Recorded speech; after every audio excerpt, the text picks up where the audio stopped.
Hey everybody, this is Lamarcus Bailey with Stuntnation Success Podcast.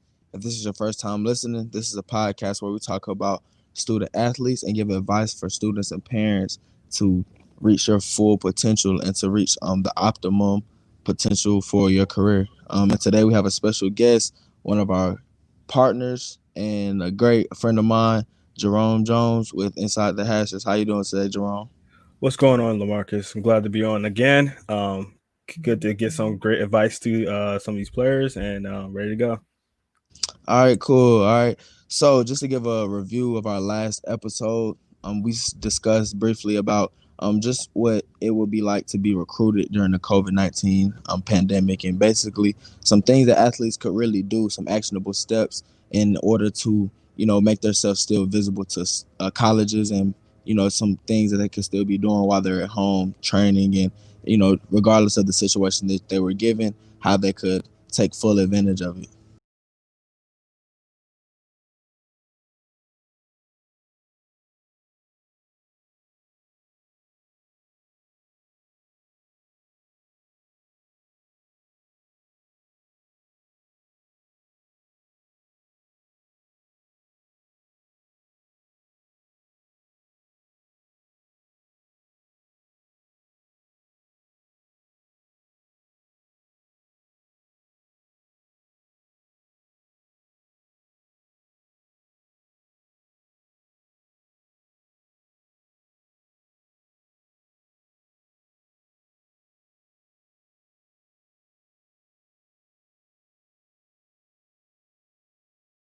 The change when change come, you have to adapt. So adapt to it. Give out, make tape, find out different ways that works for you, and work through what we have to work through, and that's just the way of life right now. Definitely, definitely. So today we just wanted to kind of go over, what it's like to have a trainer and be on a team, right? So in today's day and age, a lot of athletes, they're highly involved with different trainers and position specialists, and different fundamental guys that actually help them in different ways off the field, when they're not with their coaches in their schools and respective teams, right? So um over the years it's kind of developed in that aspect, because a lot of teams and a lot of coaches, high school coaches, I've actually spoken to, they always haven't been so keen on the idea of their athletes having trainers outside of their team program. I could kind of guess for several different reasons, but I think the one that sticks out to me the most was the fact that they may feel like it affects the camaraderie in a way with their team, because a trainer is necessarily there. Motivation is not necessarily helping the athlete improve for their school per se, but helping them improve personally on a personal level. And some trainers and coaches, though, they may have conflicting ideas on different concepts and different schemes, situations, that kind of thing. So it maybe could be a conflict of interest in ways. But when it comes down to it, in my opinion, the focus should be always on the student athlete, right? So it's like it could be worked out on a balanced level where they could get the best of both worlds. So what's your opinion on that, Jerome? Yeah, like you said, I believe that there do have to be a balance between it, because you can't necessarily just go with the trainers, because the trainer don't know what your coach is looking for, what you're looking for, per se. So they're going off of what they know and what they think is the best for you. But then the coaches, you can't just go straight from the coaches, because um, then you won't get that extra work in to make you even better. Sometimes coaches can hold you back. Sometimes the trainers can hold you back. So you have to have that balance. Work out with your team to have that camaraderie, like Lamarcus said, be with your team and things like that. But have a trainer to put in extra work. Don't let the trainer be your only way of getting that work. You should have the trainer as extra work. And what that entails is just having just when on your weekends, on extra time when you're trying to get in, and you're trying to put in extra work because you want to get to the next level. You're that type of person that is gonna put in extra work. Let your trainers know some of the things that your coaches are and things are doing as well, so you can kind of know like, all right, we've been doing more zone lately, we've been doing more man lately, things like that, or we've been doing more three tech or two tech, zero tech, whatever. Um, Whatever your position is and whatever you're doing within your team, let your trainers know so that you're not just training for stuff that's not going to pertain to you on the field and just wasting your money and your time. Definitely, because I think you could waste your money on time in both regards. Definitely if you're misguided and you're not doing your own research.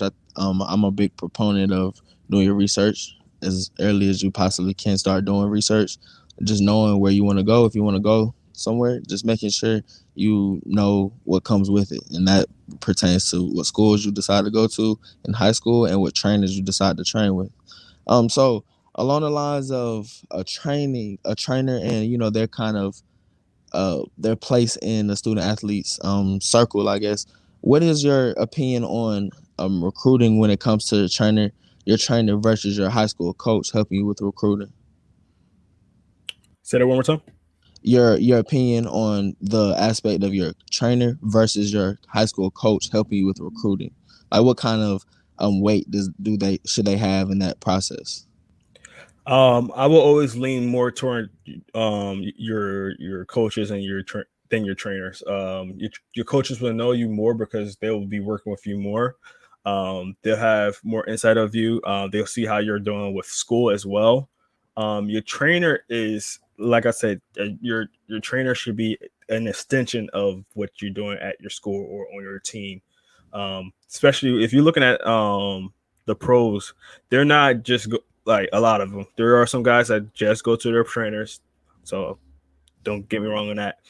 But um, most of them they're training within their facilities and things like that. And then off season, when facilities are closed, or even like when they're not having any games or something like that, they'll go to their personal trainers, and then they use that as an extension of what they're learning at the schools. So, or I'm sorry, in that case, it'll be the team. So if I always will lean toward anything with the schools first.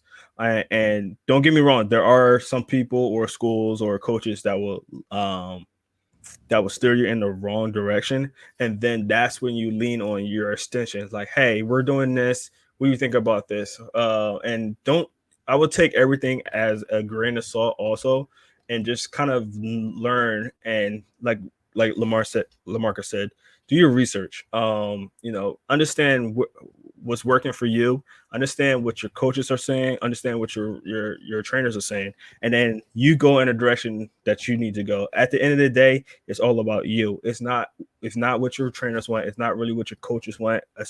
It's really what you want and how you're gonna play and how what you're gonna do for your future. So, like I said, I always lean toward the school and the coaches first, but you just got to know that balance. Definitely, and the balance is important, and that's why I really believe in the self reliance aspect. Even though you always want to get help if you can possibly get it, always having a plan for yourself. Say for Mhm. example, if you're not a highly touted athlete or a highly touted recruit, you don't have a million offers coming out the gate. You have to really show yourself, and you have to really help yourself get out there. Right, you have to be making plays. You have to be putting in extra work. Just like if you're third and fourth on the depth chart, right? What do you have to do? Put in work to get to the top spot. Same way with recruiting. If you're not, if you're being overlooked in your area, more than likely you're being overlooked nationally, which means you have to start where you are first, which means you have to stand out in your area. You have to be putting film together. You have to be making plays first to actually put that film together. And then once you have quality film and you're able to put a resume for yourself together, then you can actually shop yourself to different schools, right? By sending out emails. Contact information for most schools are on their website. So for parents, you can guide your student athletes. You can guide them to, for example, say UGA. I go to UGA.com, right? Or go to Google, put it in the Google search, look up that school, go to the athletics department, find their staff. And typically schools that have their coaches' emails and numbers, they'll have somebody, the scouting director, staffing, whoever, and they'll have those people there, those that information there accessible. And I think this type of information is a lot of times overlooked just because of how unattainable it can seem sometimes. But if your goals are put on a good focus, then you obviously have a priority, and you'll definitely put those things into action that'll help you get to where you want to get to. Yeah, and it also shows that you care. It cares that you care about, getting to the next level. It shows that you want to put in that work. It shows that you had the ambition um to do that. So like, you don't want to be that person that just sits around and wait for the return. No, like you have to grab it. Like there, Exactly. Can't you sit know, back and wait for your turn. hmm You gotta exactly. gotta put the work in, because somebody's always working hmm for that spot. All right, Yep. so moving on. So I think really in this day and age, a lot of trainers, I think a lot of trainers can have that specialty that really um that insight that a lot of people may discredit because you're a trainer, you're not necessarily a coach. And I think just nowadays, when it's in the entrepreneurial spirit, a lot of people are business minded. A lot of trainers who are they're coaches, but they also have made the transition out of coaching at some level, and then they've made their way back into training. For example, like Ike Taylor, he has a training company. Deion Sanders, he definitely has his school and everything that he does. And I think having trainer minded coach minded trainers is very important to the game, because it gives that um specialized element to the game. Like it used to be once upon a time you're not really focusing on those small things in your training, you're focusing on those big muscle groups and big concepts, running, speed, agility, muscle building, strength. But learning the game in your training is just as important nowadays. So my question is, if you had to choose, right, one um one or the other, one or the other, would you choose training for an entire year, or would you choose the athletes being with their school programs for an entire year? Hmm. Because some players, some athletes are electing to now opt out of school instead of playing a full their season, and they're just gonna say, I'm gonna train with my trainer for an entire year. So in your opinion, how do you feel about that? Well, it depends on your predicament. Like everybody's predicament is different. As far if you're talking about the players that are opting out for college football, it all depends because there a lot of the players that are opting out, they're already like etched in as first rounders. So if you already know that you're a first rounder, you're hearing that you're a first rounder, especially when you have a pandemic like this, I advise it. And especially if your school is already opted out of the season. So like the Big Ten and I think it was the ACC and I forgot the other two. The Big Ten. Yeah. Anyway, um, oh Pac-12, Pac-12. But yeah, those schools. And if you're in one of those schools and your school's already opted out and you're already not having fall football, and you're already either a senior or junior, and you're getting first round grades from scouts and stuff like that. And this is the part where you have to really like do your research and talk to people, and not just talk to one person, but look around, see what people are saying about you. They always have, um, excuse me, they always have early mock drafts and things like that. And if you look in and you see yourself in that first round, and especially in like the first like 20 picks in the first round, I advise it because one, you're keeping yourself from hurting yourself. Two, you're keeping yourself from getting sick because of the pandemic. Now, this is me talking in the pandemic era. And then three, there's nothing that will benefit you working with your team at this point. You already have the grid on you. At this point, you already been with the team for 3 years now, and then you can start working with these highly big trainers, the Expo training and um, um, what's the other ones? I forgot. But Exos. Exos, yeah, Exos, Yeah. and yeah, all those. They're really good trainers, and they know what they're doing, and they've been working with tons and tons and tons of NFL prospects. So yeah, in that aspect, yeah, but everybody's not that fortunate. Everybody's not getting that kind of treatment.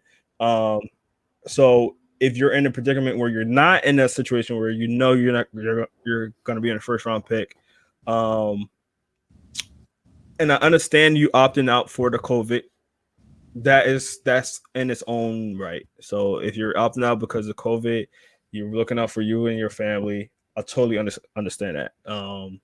That in itself is a whole different story.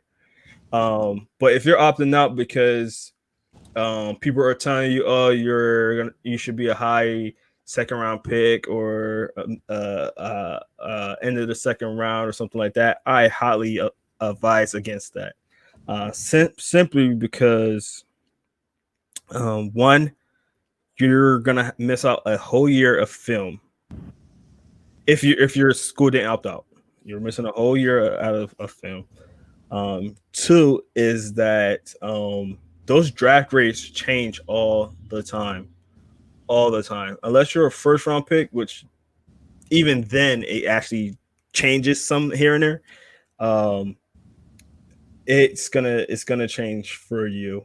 Yeah, No because a lot matter of guys are they may come in, what. they may come in as a first rounder, but then there might be a guy that jumps over them just Correct. from some type of unforeseen information coming out. You know, like Correct. things happen Hmm. days, hours before the draft.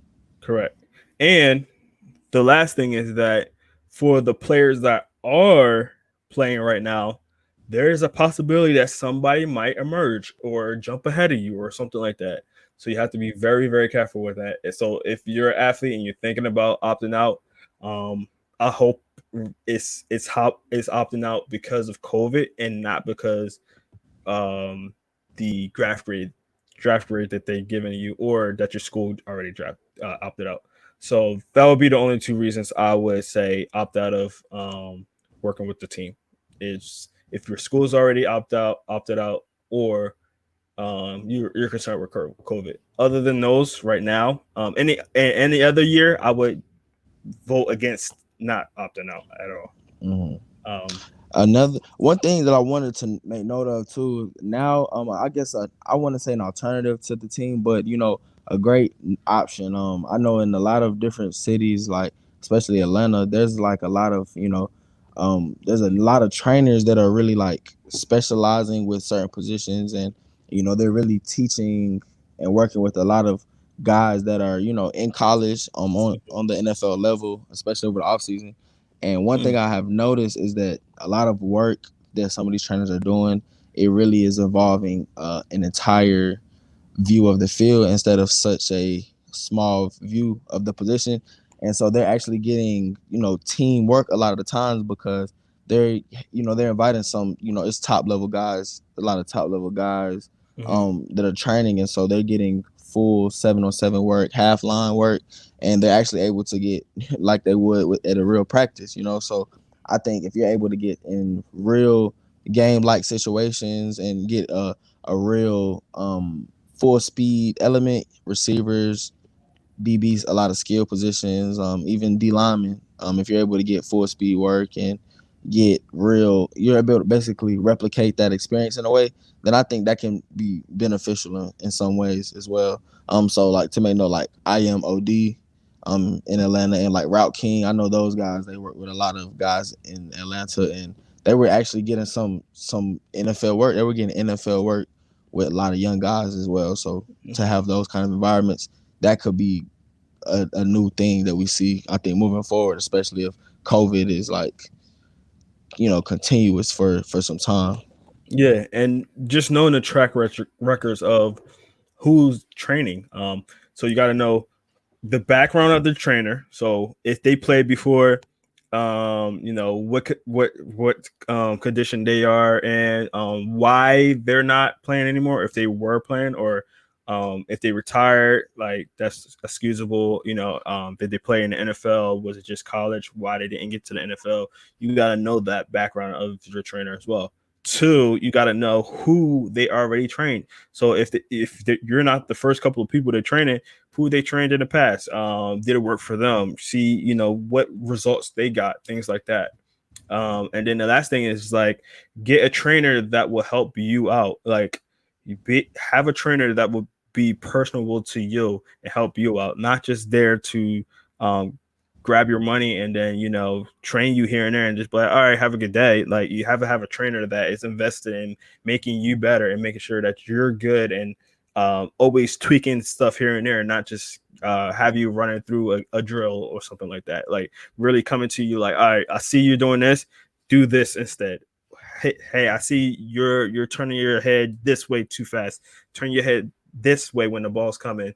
Look at the receiver's eyes. Look at the receiver's hips. I see that you're doing this. Like that's the type of trainers you want. That's going down to the nitty gritty of stuff, not just run this route. Oh, run, go that way, go that way. All right, good. Next drill. No, that's not what you want. You want somebody that's really breaking things down to you to try to help you out. And they're like Lamarcus was saying, there's some great ones in Atlanta. And I think that you can definitely find some really good ones out there. There are really good guys that really care about the people that they're training and not just there to have you do a drill and then on to the next. So Definitely. And through our mission, through our company, we focus on actually helping our athletes that we cover, and train, actually get to those type of experiences, because as an athlete, especially a football player that's developing their skills, you want to make sure you're getting that full view of the game, and make sure nothing is one dimensional, including your training and your learning. You want to make sure you're getting things from all different perspectives and learning different ways to do the same things, because it's important. If you know a million ways to do one thing, you'll be able to get it done. You'll be able to get it done, and especially perfecting a few good ways to do things is essential. So let's stay on that topic. So in your opinion, what's in order for a trainer to not have played, what do you think is essential? Like if there's a trainer that's teaching certain concepts and they haven't played the either that position, or say for example they haven't even played the game before, what would it take for a trainer to really be qualified to be a position trainer, call yourself a position trainer? I feel like they have to have some sort of experience. So they could have been a former coach. They could be, play overseas or something like that, or something like that. But like you just gotta know the track record of them. Like I said, just and it's not even honestly, it's not really about like them playing. It's just knowing the intricacies because there are people that follow football, follow players, really study the game and really, can train somebody. So I don't want to also discredit anybody that has never played before. It does help that a person actually been on the field to see everything, to understand how it is at that position, so they can walk you through like as if you was on the field. So um, but there are some people, don't get me wrong, there are some people that never played before or things like that that really studied the game and really understand and they can get you to the next level. But with those people, I would definitely look into them, their track record, look at their background, look at who they pushed through, who they got, helped out. Maybe even ask that person, like if you can reach out to a person that um they worked out before and say, hey, how was the training with this? What was some of the things that they done for you? This and that. So it's all about doing your research and knowing what you're looking for. Definitely. And I agree. I think the knowledge base is the most important thing, because I know there's guys who play the game who don't know two licks of football, and I know who guys that never play the game and they know a lot. It's just about that base knowledge and learning and having a high level awareness, because I think the only thing that does give guys who played, trainers who've played the game, an advantage is that they're able to just get a feel for some things. They're able to explain things in a more instinctual way. So for a guy who's very instinctual, I know for me, I was a very instinctual player. So I'll tell you a player that, who's they're fast, they're athletic, and they're very instinctual. You can't think too much in certain situations. So you have to tell them it's a feeling. Like If I want to read a two step slant, right? If I want to read it fast, I have to feel it in a way. If I want to jump it early, I can't just know oh slants are ran in 5 yards. I have to kind of feel it and knowing that the receiver may break early. That's just something that's instinctual. And so I think that just if you're learning the game, study it from an analytical perspective, and just be aware of different situations and just know certain players are different. Then I think that's pretty much the thing that matters the most I at the agree. end of the day. Yeah. Yeah. So I think really along the lines of when it comes to having a trainer, I would say that the trainers are essential in today's game. Honestly, I think even if you're not training with a trainer, I think having extra sessions where you're focusing on certain things and having somebody to kind of you know analyze your work. If you're recording yourself training or doing certain breaks and or running routes, then I think having an extra coach or extra eyes on those type of things is really what helps your game go to the next level. Nowadays with social media technology, we can see everything. We can visually see everything outside of practice, even the smallest things. Like we have clips where we have practice film where we're able to see individual players. So players are having their own individual game practice reels now. So you're able to see and analyze every part of your game, and with that type of accessibility and resource, I think is definitely good, and I think there it can be equivalent to having a trainer. Most definitely, most definitely. Yeah, and I think that obviously try to get that extra work. And the saying is, hard work trumps talent. There's gonna be people that are very talented out there that just have it, but if they don't work hard and you're working hard, you're gonna be better than them because you're gonna surpass them and you're gonna be smarter than them and you're gonna understand and they're not you're not gonna have to think about stuff. It's just gonna come natural and you're gonna be better. There's plenty of times that you see that in the NFL. Think about all the first round picks that flop and all the late round picks, mid round picks, even UDFA's that come into the league and play at a higher level. They worked harder. That's literally they worked harder for it. So just keep that in mind, and don't get discouraged if somebody starting before you or somebody looking like oh they're getting all these stars or this and that. You go out there, you work, you get the right trainer, you put in the extra work to get your trainer or get extra work from your coaches, whatever, and just work harder. Just And work if you're a harder. guy, and even though we're not excluding the guys with offers and stars, right? We Yeah, want the guy. If you are a guy who has stars and a lot of offers already, continue to just put in an extra effort. It's a yeah, long game. Remember, it's a long game, and it's not correct. it's not it's not a it's not a sprint. It's a marathon. It's the long Yeah, game, and if you really want to get to the level that you really want to be at, it's gonna take years of consistency and just keeping that motivating thing in front of you and knowing why do you play the game and why do you work hard and you know regardless of what level you're on, making sure you don't let anyone outwork you regardless of exactly, what position you're in. exactly. Even through, so I know Jerome, even through inside the hashes, like what sets you guys apart, right? it's the Mhm. it's the hard work that you put in, right, with coverage of players and you know following guys through their entire career and that element, right? Mhm. Yep, exactly.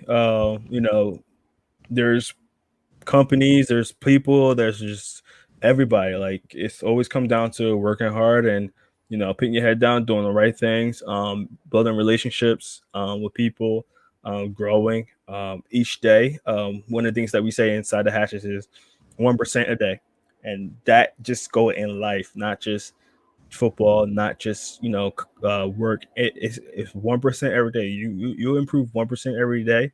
By the end of the year, you got a lot of 1%, and you have a good growth. So don't don't slack off. Always work each day. Work hard. And don't overwork yourself also because that's very important as well. Don't overwork yourself, but at the same time, make sure you're working to get to that point that you want to. And even when you get to that point, you want to keep working because you want to stay consistent. Definitely, definitely. All right, so I think that wraps it up for us on this installment. It was great to talk about that type of dynamic because I think it's misunderstood in a lot of ways from both aspects, from coach's aspect to trainer aspect, and I think it's relevant to talk about it because it affects our student athletes every day and their parents, and basically just making the right decisions. And we look to offer that guidance and giving those pieces of advice that we feel like is essential um, through our tutoring, academics, community, and media, which is very important to our company values and missions. So just to link our social media, you can follow us, Stunt Nation Success Academy, on Instagram at Stunt Nation Success. You can follow us on Twitter at Stunt Nation SA. That's Stunt Nation SA. And then Jerome. You can follow us on insidethehashes.com. That's inside the hashes. You can also find us on all social media at Inside the Hashes. On Twitter, we are Inside Hashes, so no just Inside Hashes. And you can find us on. We have Discord, we got YouTube, we got Instagram, Facebook, Twitter. You can also find us on our Spotify, where you can find a lot of our player interviews and our podcasts on there as well. Yep, and you're listening to us. You're listening to us right now on Spotify or Anchor or Apple Music. I'm available on multiple different platforms. You can also follow us on our YouTube page at Stunt Nation Success Academy. That's Stunt Nation Success Academy. All right. And thanks for tuning in, guys. And we look forward to having you tune into more episodes where we talk about tutoring, academics, and community through media and expanding um, our network of student athlete success. We appreciate it, Jerome. All right, thank you for having me. Have a good one. All right, thanks. Peace.